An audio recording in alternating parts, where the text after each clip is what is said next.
주제표 예배 캠페인 같이 하겠습니다. 복음의 사람 예배자로 살게 하소서. 우리는 가정의 예배자입니다. 우리는 영적 예배자입니다. 우리는 삶의 예배자입니다. 네, 요한복음 8장 32절 묵상 말씀 3번 같이 하겠습니다. 진리를 알지니 진리가 너희를 자유롭게 하리라. 진리를 알지니 진리가 너희를 자유롭게 하리라. 진리를 알지니 진리가 너희를 자유롭게 하리라. 아멘. 하나님께서 이 아침에 우리에게 주신 말씀은 예레미야서 22장 10절에서 19절까지의 말씀입니다. 오늘 본문을 통해서 누구를 위하여 울 것인가 라는 제목으로 말씀의 은혜를 같이 나누겠습니다.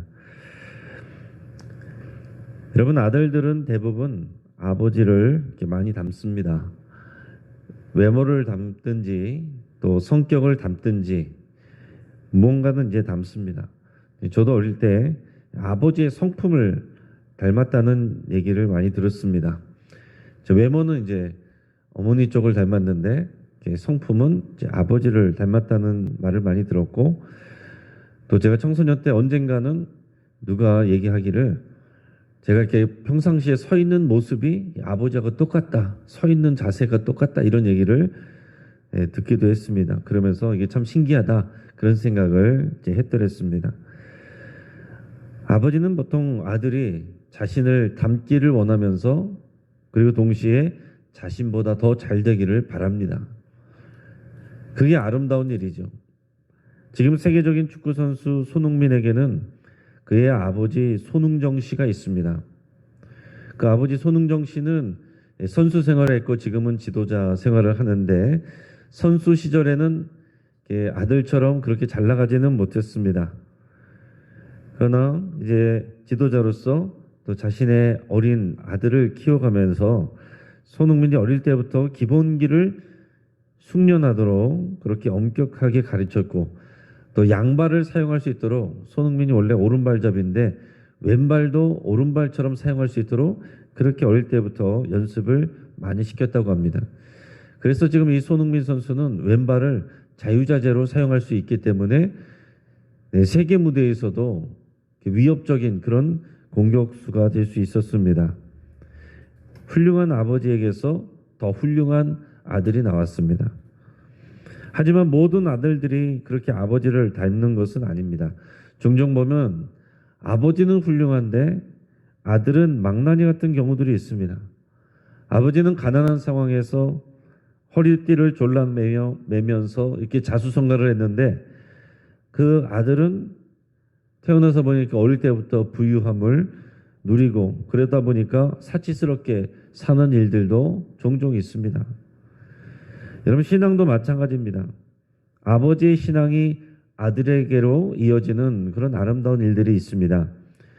가장 대표적인 것이 아브라함에게서 이삭에게로, 이삭에게서 야곱으로, 야곱에서 요셉으로 이어지는 그런 신앙의 유산입니다.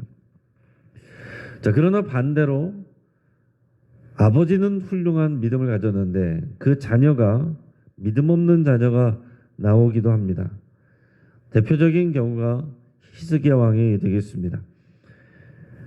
13대 왕인 히스기야 왕은 하나님을 온전히 섬기고 또 우상을 철폐한 아주 훌륭한 왕입니다. 그는 북이스라엘과도 협력했고 또 아수르의 침략 속에서도 철저하게 하나님 앞에 기도하면서 하나님의 보호하심을 경험을 했습니다. 그러나 그의 아들 므낫세 왕은 역사상 가장 악한 왕이라고 그렇게 평가를 받습니다. 이 므낫세 왕은 12살의 왕이 돼서 55년 동안이나 왕으로 있었습니다. 아버지가 없앤 온갖 우상을 다시 만들고 아버지가 멀리했던 아수르 제국을 의지했습니다. 히스기야 왕은 우상 숭배를 했던 아버지와 달리 하나님을 잘 섬겼는데, 히스기야 왕의 아버지는 또 우상을 섬겼던 안 좋은 왕이었습니다. 그래서 히스기야 왕 자신은 좋지 않은 아버지에게서 신앙 좋은 아들이 나온 거예요.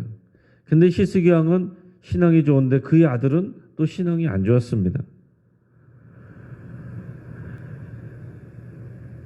자녀가 아버지를 무조건 닮는 것은 아니다라는 것이고, 또 한편은 우리 신앙이 저절로 이렇게 유산으로 흘러가지는 않는다라는 것입니다. 요시야 왕의 아들들도 마찬가지입니다. 자, 히스기야 왕의 아들이 므낫세가 안 좋았고, 또 그 아들도 안 좋았고 계속 안 좋다가 그 증손자뻘 되는 요시야 왕 때 또 종교 개혁을 일으키는 훌륭한 요시야 왕이 나왔어요.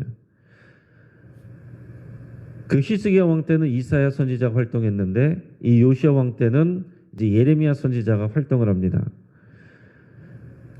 그런데 요시야 왕은 훌륭했는데 요시야 왕의 아들들은 또 그렇지 못했습니다. 그 아들들은 다 우상을 섬기고 하나님 앞에 악을 범했습니다. 종교개혁을 일으켰던 요시야 왕이 죽고 나서 그의 아들들이 연이어서 왕이 됐지만 아버지를 따라서 온전한 신앙생활을 한 자가 없습니다. 하나님의 말씀을 따라 그렇게 선한 행정을 펼친 자가 없습니다. 그래서 결국에는 요시야 왕의 아들들에 이르러서 이 남유다 왕국이 바벨론에 멸망하게 되고, 그러므로 인해서 이스라엘의 이 왕정 시대가 다 막을 내리는 그런 상황까지 가게 됩니다. 오늘 본문을 통해서 보면 그 요시야 왕의 아들들에 대해서 하나님께서 말씀을 하시는데, 하나님은 죽은 자를 위하여 울지 말고 잡혀간 자를 위해서 울라, 이렇게 말씀하십니다. 10절에서 12절까지 말씀을 우리 같이 읽겠습니다. 너희는 죽은 자를 위하여 울지 말며 그를 위하여 애통하지 말고 잡혀간 자를 위하여 슬피 울라. 그는 다시 돌아와 그 고국을 보지 못할 것임이라. 여호와께서 유다 왕 요시야의 아들 곧 그의 아버지 요시야를 이어 왕이 되었다가 이곳에서 나간 살룸에 대하여 이와 같이 말씀하시니라. 그가 이곳으로 다시 돌아오지 못하고 잡혀간 곳에서 그가 거기서 죽으리니 이 땅을 다시 보지 못하리라. 아멘. 자, 여기서 죽은 자는 요시야 왕을 얘기를 합니다. 그리고 잡혀간 자는 그의 아들 여호아스, 여기 오늘 본문에서는 살룸이라고 나오는데 같은 이름입니다. 같은 사람이에요. 그 여호아스라는 왕입니다.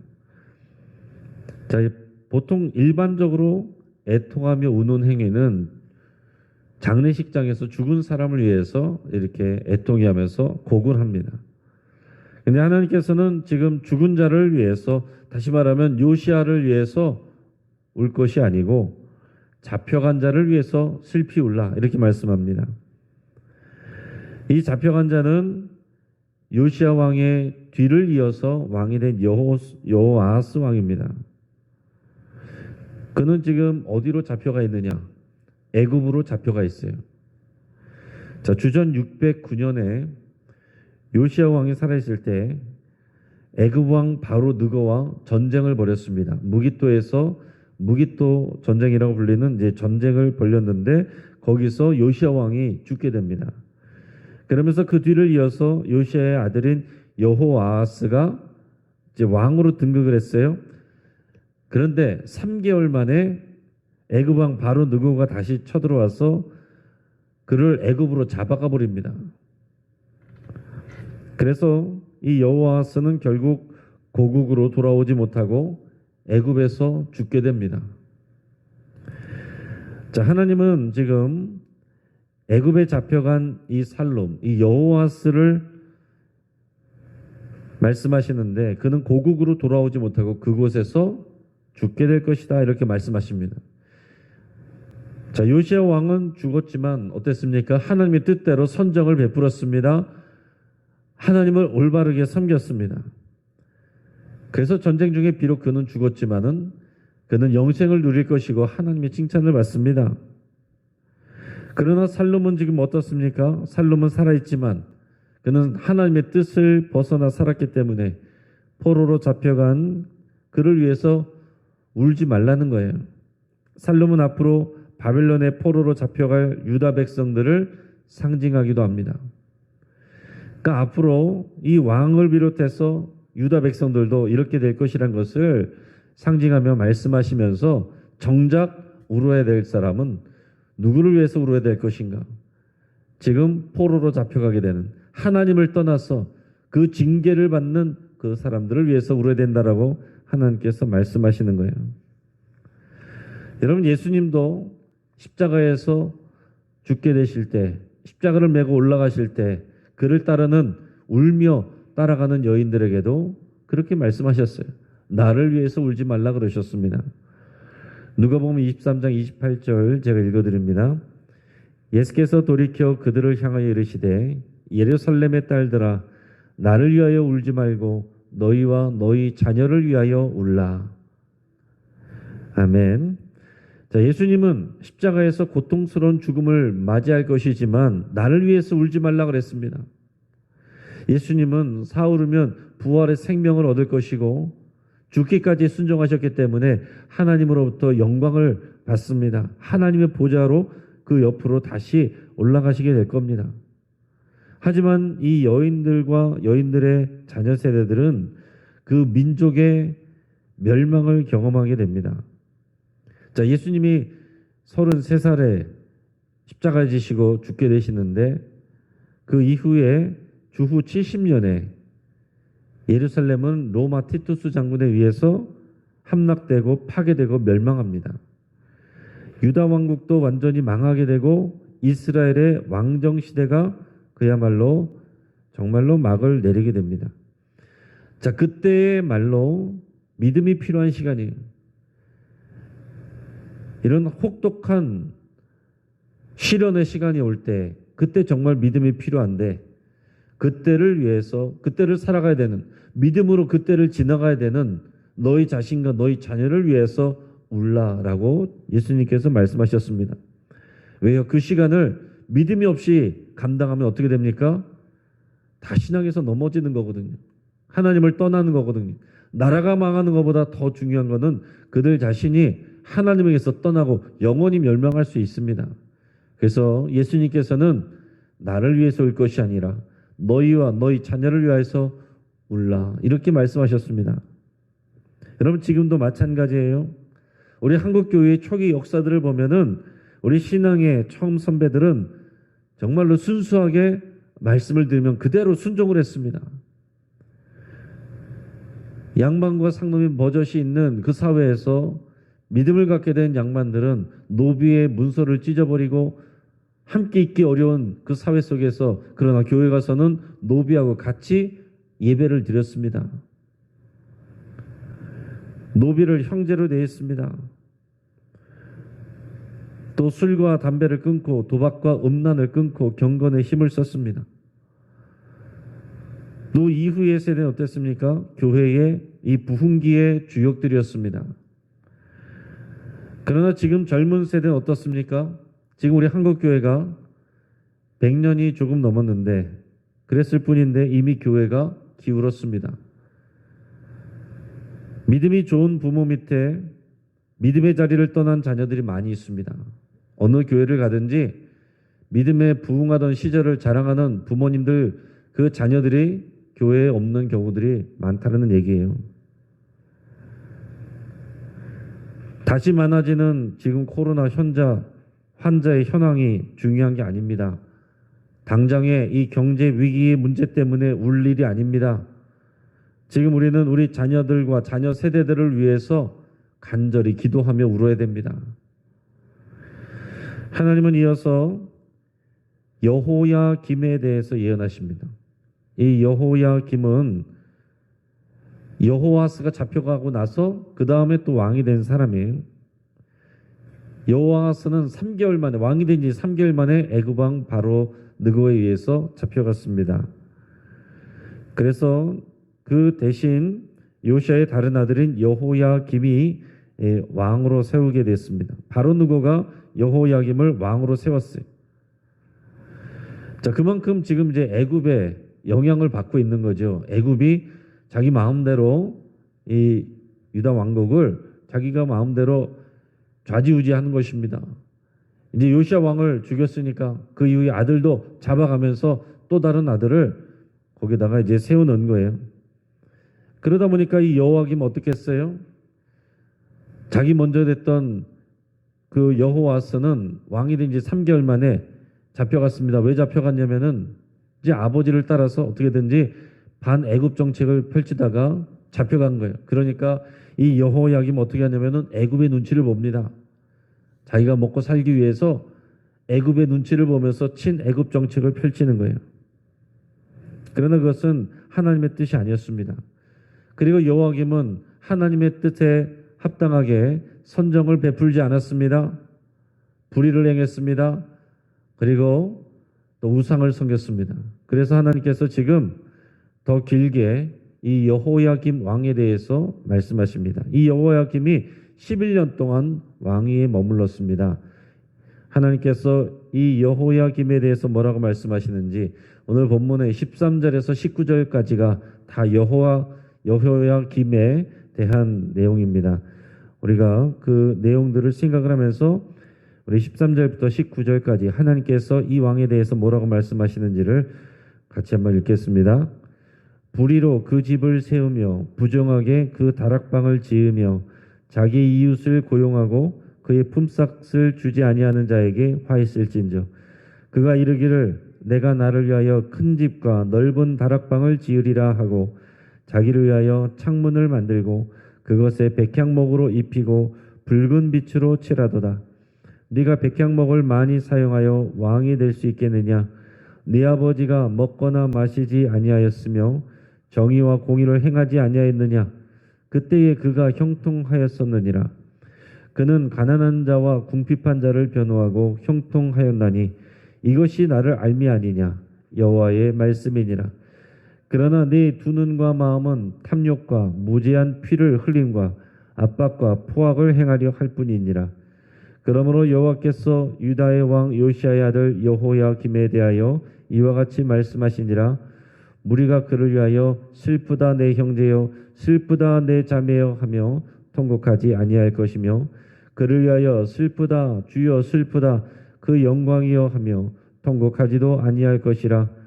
그가 끌려 예루살렘 문 밖에 던져지고 나귀같이 매장함을 당하리라. 아멘. 지금 여호와서 이 살룸왕은 이제 3개월 만에 잡혀갔습니다. 그래서 백성들이 슬퍼하는 마음이라도 있고 그를 위해서 우는 사람들도 있지만 하나님께서 그러지 말라고 그랬습니다. 그런데 이 여호야김은 어땠습니까? 여호야김은 나라와 민족에 대해서 관심이 없어요. 하나님의 뜻에 대해서 관심이 없어요. 오직 자기가 이 왕위를 누리면서 자기가 잘 먹고 잘 사는 게 그게 오직 관심입니다. 이런 불의한 왕이었습니다.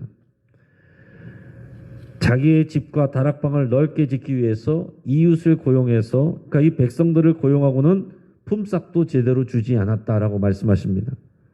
자, 여러분 이거 하나님께서 지금 다 말씀하시는 거예요. 하나님이 그가 하는 일들을 다 보신 겁니다. 불의한 노동력 착취와 재정으로 자기가 사치를 즐깁니다. 그래서 내가 넓은 집을 짓고 넓은 다락방을 더 넓게 하겠다. 그러면서 집을 지으면서 창문을 만들고 그것을 또 백향목으로 꾸몄다라고 그랬습니다. 백향목은 가장 비싼 좋은 건축 재료입니다. 그리고 거기에 또 붉은 빛으로 칠했다. 화려하게 장식했다는 얘기예요. 이런 사치한 그의 모습을 묘사하는 거기도 하고 이 백성의 피로 이렇게 불의한 재물을 사치를 누리고 있다는 것을 상징하는 것이기도 합니다. 그의 아버지 요시야와 달랐습니다. 그러면서 하나님께서 말씀하시는 거예요. 너의 아버지는 그러지 않았지 않느냐.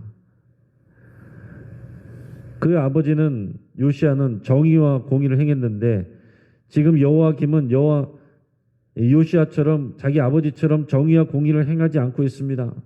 오히려 가난한 자와 궁핍한 자를 변호하고 돌봤던 요시야 왕과 다르게 그들을 착취하고 자기의 배만 불렸다는 거예요. 하나님께서 요시야 왕 때 그렇게 공의를 행하고 가난한 자, 억눌린 자 이런 사람들을 공평하게 대했던 그때 하나님은 나라에 형통함을 주셨고 왕에게 형통함을 주셨습니다. 그래서 16절에 보면 여기서 여기는 요시야 왕을 얘기하는 거예요. 그는 가난한 자와 궁핍한 자를 변호하고 형통하였나니 이것이 나를 알미 아니냐.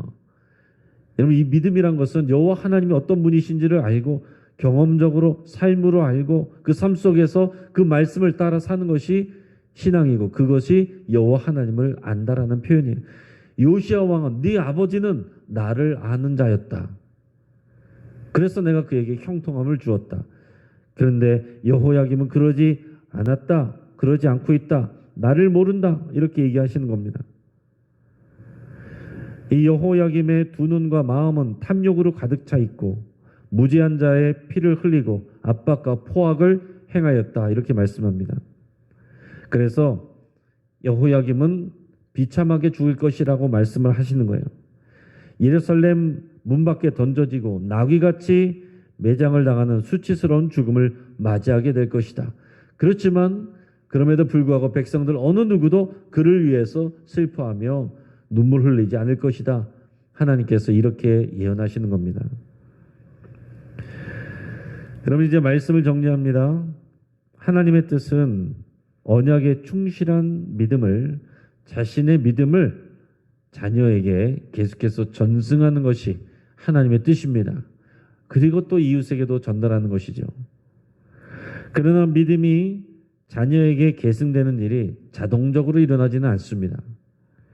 히스기야 왕과 요시야 왕은 믿음이 좋았고 선정을 베풀었습니다. 여호와 하나님을 아는 자였습니다. 그러나 그의 아들들은 그러지 못했습니다. 하나님은 죽은 요시야 왕을 위해서 울 것이 아니라 애굽으로 잡혀간 살름을 위해서 울라고 말씀하십니다. 여호야김은 또한 비참한 죽음을 맞이할 것이라고 말씀하십니다. 왜요? 그의 아버지의 신앙을 따라가지 않았기 때문에 그런 겁니다. 오늘 우리는 누구를 위해서 또 무엇을 위해서 울어야 되겠습니까? 이런 물질적으로 부유함 속에서 자랐지만 만족할 줄을 모르고 믿음 생활을 부담스러운 숙제처럼 여기는 우리의 자녀들과 자녀 세대들을 위해서 울어야 되지 않겠습니까? 우리가 그들을 위해서 울지 아니하면 누가 그들을 위해서 울어주겠습니까? 오늘 하나님의 말씀을 마음에 품고 우리 자녀와 자녀 세대들을 위해서 함께 울며 기도할 수 있기를 바랍니다. 같이 한번 기도하겠습니다.